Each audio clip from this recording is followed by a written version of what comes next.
You know that feeling right in your gut just before something big is about to happen. Hmm. Maybe you're like waiting for that text back after a first date, or you're walking into a really important job interview. Yeah, that nail-biting moment. Exactly. Or Mm. just hitting refresh on your screen, waiting for news that could, change everything. It's this knot of nerves, Yeah, right? Thoughts racing. But often mixed in there, there's also this little buzz, maybe, a bit of excitement. definitely. It's rarely just one thing. That whole complex internal thing, that's anticipation. It's this really powerful state, always looking forward. But it's amazing how that same buildup can feel like thrilling excitement one minute and then just totally debilitating worry the next. Yeah, it swings wildly sometimes. Welcome to the deep dive. Today, we're diving right into that feeling. We've pulled together insights from psychology, neuroscience, real world stuff too, to try and understand anticipation. Hmm. What it actually is, how it affects our minds, our bodies, and really importantly, how we can maybe learn to manage that buildup, whether it feels more like anxiety or excitement. Our mission basically is to unpack the science and find some practical ways to handle its pull. Yeah, it's such a common experience, but like you said, it's definitely not simple. And our sources, they really stress this dual nature right away. Okay. So, on one hand, yeah, it's described as this general sort of apprehension about what's coming. Okay. But if you dig a little deeper, psychologists often define it more tightly. They talk about worry and nervousness about things that might happen. Might happen. So the uncertainty is key. That's exactly it. The uncertainty, these future events. Hmm. Maybe they'll happen, maybe they won't. And even if they do, they might not actually be negative. It's the not knowing. Right. So it's not just fearing something bad is definitely coming. It's the maybe. Precisely. Yeah. And a huge part of what feeds the anxious side, the worry side of anticipation, is that feeling of, well, anticipating a lack of control Hmm. over the situation, or maybe even how we'll react to it. And the research, it actually makes a distinction between this kind of anticipatory anxiety and something called phasic fear. Phasic fear. Sounds a bit technical. It does, but it just means fear that's really short-lived. Yeah. It's a reaction to a threat that's predictable. Right there, immediate. Like if you almost step on something, that sudden jump. Exactly. That sudden jolt when you see a snake right by your foot, boom, that's phasic fear. It's Yeah. instant, tied to something clear and present. Got it. Clear danger, quick reaction. Right. But anticipatory anxiety, that lingers, it hangs around. It's a reaction to a potential threat, an unpredictable one, or maybe not even a threat, just uncertainty about something important coming up. Mm. And what's really fascinating, brain imaging studies, using fMRI where they can see brain activity. Yeah, like watching the brain light up. Exactly like that. These studies show that phasic fear and this anticipatory anxiety, they actually activate different parts of the brain. They're separate experiences, neurologically speaking. Wow. That's incredible. So the brain literally has different wiring for dealing with a definite danger versus the possibility of something unknown down the road. It really seems that way. And, Yeah. to capture that feeling we get while we're waiting, that mix of like hope and fear, the sources use this term anticipatory effects. Anticipatory affect. Okay. Think about dating again. After a really good first date, you're kind of in agony waiting for that text, right? Your brain's going, do they like me? Oh, God, did I say that weird thing? Totally. Been there. But at the same time, there's this rush, isn't there? What if this is it? What if this is amazing? That really potent mixed nervousness about maybe getting rejected, but also exhilaration about maybe connecting. That's anticipatory effect. And it's incredibly powerful. It keeps you hooked, waiting. Okay, yeah, that makes sense. Let's talk about how it actually feels in the body and mind. Because getting caught up in anticipation, it can really take over everything. The sources list a huge range of reactions. Oh, absolutely. It's not just in your head. Your body is deeply involved. You can get physical symptoms like headaches, feeling nauseous, sometimes even digestive issues like diarrhea. Really? Wow. Yeah. Or feeling hot or cold, sweating, breathing fast, feeling dizzy or lightheaded. Your heart might pound, you get a dry mouth, or sometimes just feel totally wiped out, just exhausted. Mm. And some sources even point to more intense things, like hyperventilating, actual chest pain, or muscle spasms. So it's genuinely physical. It's not just, all in your head or worrying too much. Not at all. The body is on high alert. And then this spills into how we act, our behaviors. Yeah. You might see people fidgeting a lot, pacing back and forth, maybe talking really, really fast. Mm-hmm. Sometimes it comes out as being more irritable or even aggressive, like road rage can be fueled by this stuff. You often see changes in eating habits, sleep patterns get disrupted. Yeah, sleep definitely goes out the window sometimes. Right. And unfortunately for some people, it can lead to avoidance, just trying to escape the feeling by dodging the situation altogether, or even sometimes turning to substances to try and numb that anxiety. Avoidance. Yeah, I can see that. If it feels that awful, your instinct is probably just to run away from it. It is. And emotionally, well, it's a whole spectrum there too. Fear, obviously, excessive worry, but also anger, sometimes even rage or feeling depressed, irritability, agitation, maybe crying easily, and just that constant nagging feeling of apprehension, like something's looming. And inside your head, what's going on mentally? Mentally, it's often just chaos. Racing thoughts are super common. Makes it Mm. really hard to focus on anything else. Mm. Negative thoughts tend to dominate. And a really classic sign is catastrophizing. Your mind just leaps to the absolute worst possible thing that could happen. Right. What if it all goes horribly wrong? The Yeah. spiral. Exactly that spiral. You can feel hopeless, helpless sometimes. And there's this really draining pattern called rumination where you just get stuck playing those anxious thoughts over and over and over in your head. It sounds like like a full body, full mind storm. It really can be. Yeah. Now, usually the symptoms kind of build up gradually as the uncertain moment gets closer.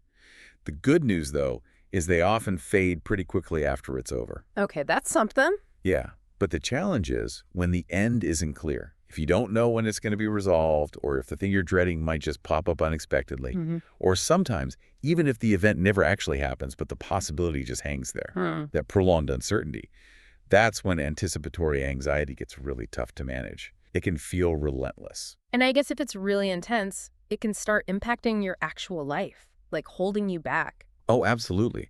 Severe anticipatory anxiety can become really life-limiting. Mhm. It might make you avoid important things, job interviews, social stuff, travel maybe. That puts a strain on relationships because you might seem withdrawn or just constantly on edge. Yeah. And it can seriously mess with your work or studying if you're always distracted by that internal worry. Hard to function well. Okay, so given how intense this can be, physically and mentally, it really makes you ask why. Mm. Why are our brains wired like this?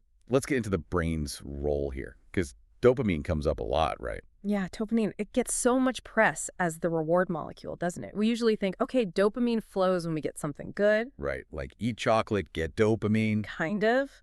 But the sources really highlight this crucial twist.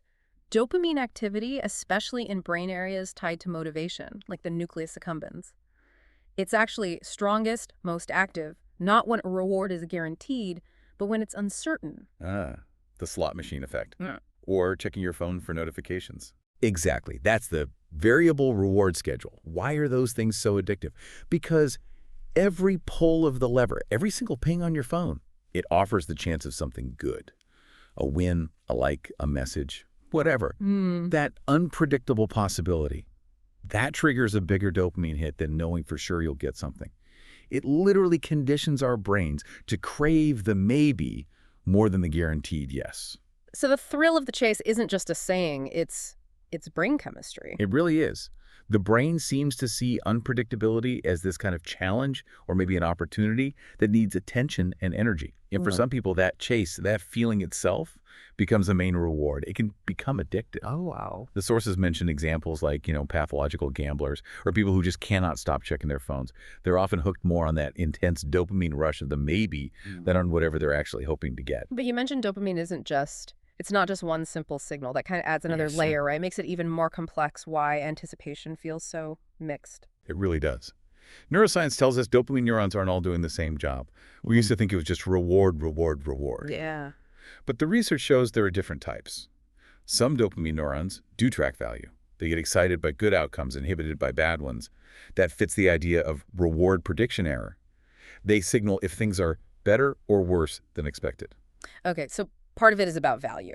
Good or bad. What else? Well, another group of dopamine neurons seems to track salience, which basically means importance, or how much something stands out, regardless of whether it's good or bad. Yeah. So these neurons get excited by both rewarding things and unpleasant, aversive things.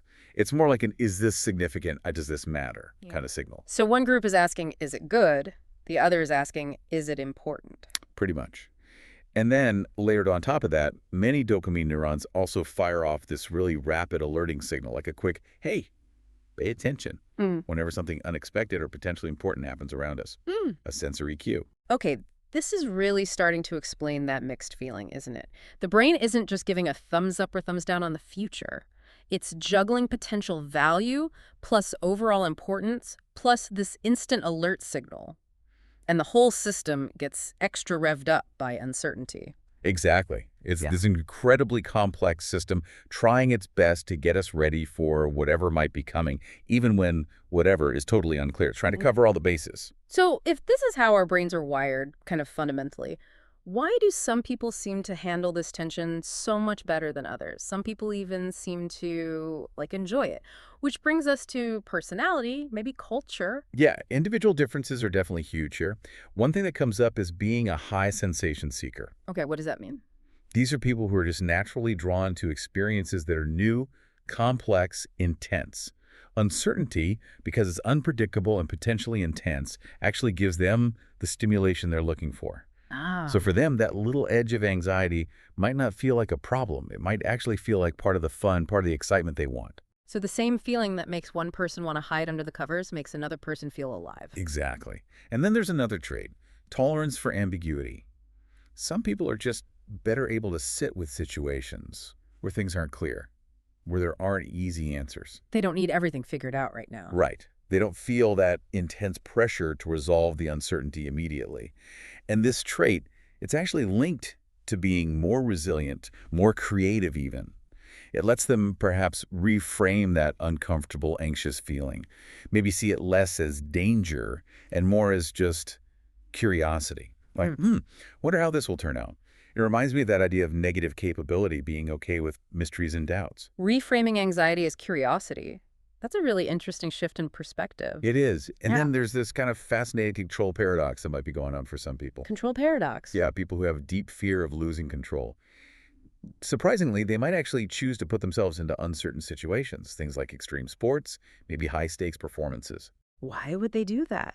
Seems counterintuitive. Well, the idea is, by voluntarily stepping into a risky or unpredictable situation, they paradoxically regain a sense of control. Hmm. They're controlling the choice to face the uncertainty. So the anxiety becomes something they chose to engage with, not something that's just happening to them. Ah, okay. Taking on a challenge you picked yourself feels different, more empowering. It really can.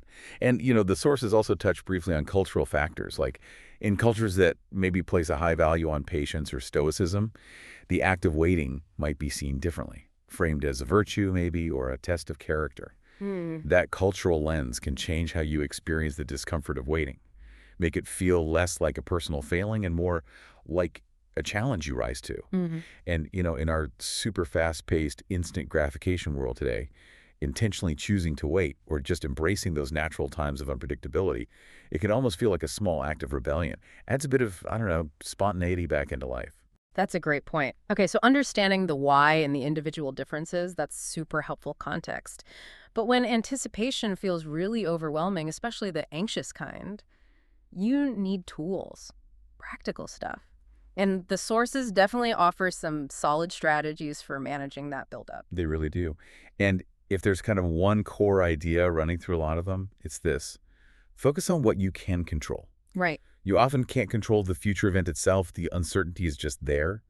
But you can work on controlling your response to it, your thoughts, how your body feels, what you do right now in this moment. That shift alone, from focusing outward on the what if to focusing inward on what can I do, that feels powerful already. So where's a good place to start, practically? Well, one really key step is tackling those catastrophic thoughts we talked about earlier. You have to catch them, recognize them for what they are, just what-if stories, assumptions about the future, not actual facts. And try to consciously bring your focus back to the present. Positive affirmations can actually help here. Not like magic, but as a tool to actively steer your thoughts away from those worst-case scenarios. Okay, so stop that runaway train of negative possibilities. Yeah, exactly. And something else that seems really basic but is just profoundly important is sleep. Prioritize getting enough sleep. Ah, yes. The Yeah. foundation. Absolutely. Because lack of sleep makes anxiety so much worse. Research, like from UC Berkeley, shows sleep deprivation basically turns up the volume in the emotional processing parts of your brain, like the amygdala, makes you much more reactive. So it's a vicious cycle. Anxiety messes with sleep, then less sleep makes you more anxious. Totally vicious cycle. So Right. getting enough sleep is just fundamental for building your resilience against anticipatory anxiety. It really shows how linked the mind and body are. It really does. And another key thing is to proactively develop your relaxation response. Yeah. Like have some techniques ready to go when you feel that anxiety starting to creep up. Tools that help you focus on the present and just calm your nervous system down. Like breathing exercises, those seem to come up a lot. They do because they work. Deep breathing directly affects your physiology. Things like diaphragmatic breathing, belly breathing, where your stomach rises more than your chest, followed by a slow exhale, that can physically lower your heart rate. Mm-hmm. Another really good one is box breathing. Super simple. Breathe in for 4 counts, hold for 4, breathe out for 4, hold for 4. Repeat. It's very grounding. I like that. Simple, structured, one of those sources mentioned an example, right? Someone using this. Yeah, there was Tom, a competitor. Mhm. He used box breathing right before starting his warm-up. Just a couple of minutes doing that structured breathing helped lower his heart rate, cleared his head a bit before he got going.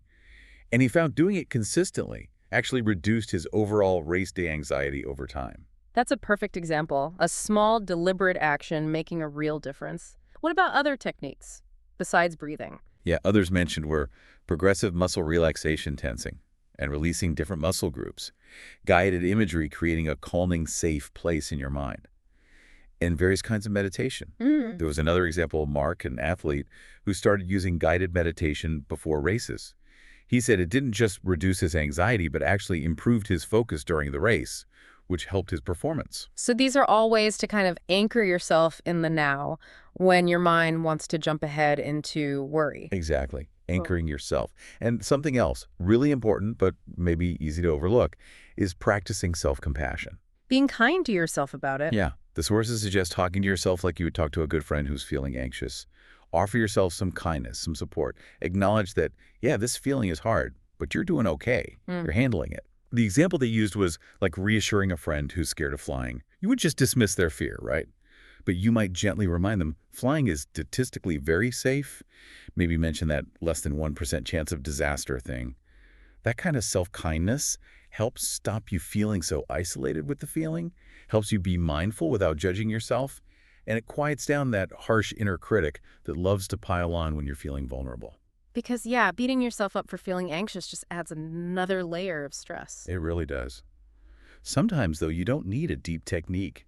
Sometimes you just need a break from the thoughts. Mm. Healthy distraction is totally valid. Like what? Go for a walk, put on some music you love, tackle a simple chore, watch a funny video, read a chapter of a book, call a friend just to chat about something else entirely. Just shifting your focus for a bit can break that anxiety loop, gives your brain a breather. Okay. What about routines? You mentioned predictability helps. Yeah, establishing routines is super helpful, especially if you face the same kind of anticipation triggering event regularly. A consistent pre-event ritual can signal to your body and mind, okay, it's time to focus now. Mm-hmm. This could include a physical warm-up, maybe some mental prep like visualization, those breathing exercises, again, affirmations. There was an example of Emma, a first-time competitor. She created this whole routine, warm-up, breathing, reviewing her goals, listening to specific music, and having that structure, that familiar sequence, really helped her feel more grounded and less stressed on the day. It gives you that little bit of control and familiarity when everything else feels uncertain. Exactly. Yeah. And kind of related to that is the idea of, well, facing your fear, or maybe just practicing. There you go. What specific part of the uncertain situation makes you most anxious? Then question how likely that feared outcome really is. Okay. And then, if it's possible, try simulating parts of that situation in a safe way during practice. It's a bit like exposure therapy. It builds familiarity, makes it less scary over time because it's not completely unknown anymore. Like doing mock interviews before the real job interview. Exactly that. Yeah. Or for athletes, mock races, training simulations. The source talked about a training camp where they did a full race simulation gear, timing, everything. It helped take the surprise factor out of the real event, built confidence because they knew they could handle it, and reviewing those simulations later helps build a mental blueprint. You feel like you've been there before, even if it was practice. You're basically proving to yourself you can cope, reducing the unknown. Yes. And finally, maybe the most important thing, don't try to just tough it out alone. Connecting with support is crucial. Talk to people. Yeah. Reach out, friends, family, a coach, mentor, maybe a community group. Just sharing how you feel can make it feel less overwhelming. And getting encouragement from others, that shared energy, it's a really powerful antidote to nerves and that feeling of isolation anxiety can bring. The example of Lisa finding more confidence training with a group versus alone really showed that power of social support. And, try to keep your usual daily routines going where you can. That background predictability helps too. And, of course, if these kinds of self-help strategies just aren't cutting it, seeking professional help from a therapist or counselor is always a really good option. Absolutely.